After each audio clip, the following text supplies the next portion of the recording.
இந்த பிரச்சினை தொடர்பில் நான் அனைத்து சந்தர்ப்பங்களிலும் தெரிவித்து வருகின்றேன். தேசிய நீதிமன்றத்தின் மூலம் குற்றமிழைத்த இராணுவத்தினர் இருப்பார்கள் எனின் தண்டனை வழங்க முடியும். கடந்த காலங்களிலும் இவ்வாறான சம்பவங்கள் இடம்பெற்றுள்ளன. கடந்த காலங்களில் குற்றமிழைத்த இராணுவ வீரர்களுக்கு மரண தண்டனைகள் கூட வழங்கப்பட்டுள்ளன. எனினும் தற்போது அதனை மேற்கொள்ளாது அதனை அரசியலுக்குள் தள்ளி குற்றமிழைத்த சிலர் இங்கு காணப்படுகின்றனர். அவர்களுக்கு தண்டனை அளிக்க வேண்டும்.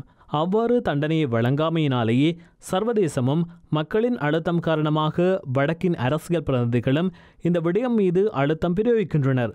அதன் காரணத்தால் இந்த விடயத்துக்குள் அரசியலை கொண்டு வராது நாட்டினுள் குற்றமிழைத்த இராணுவ வீரர்கள் இருப்பார்கள் எனின் அவர்களுக்கு எதிராக நீதியை செயற்படுத்தினால் இந்த பிரச்சினை நிறைவு பெற்றுவிடும்.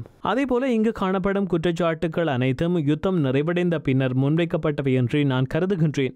யுத்தம் இடம்பெற்றுக் கொண்டிருந்த போது மேற்கொள்ளப்பட்ட குற்றச்சாட்டுகள் அல்ல.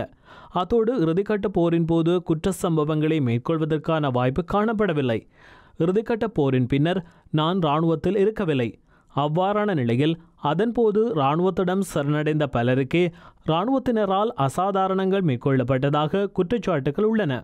நான் யுத்தம் மேற்கொண்ட காலத்தில் இவ்வாறான சம்பவங்கள் இடம்பெற்றிருந்தால் அப்போதே 24 மணித்தியாலத்துக்குள் தண்டனை வழங்கியிருப்பேன். தண்டனை வழங்குவதை அரசாங்கம் மேற்கொள்ளும் வரை நான் பார்த்து கொண்டிருந்திருக்க மாட்டேன்.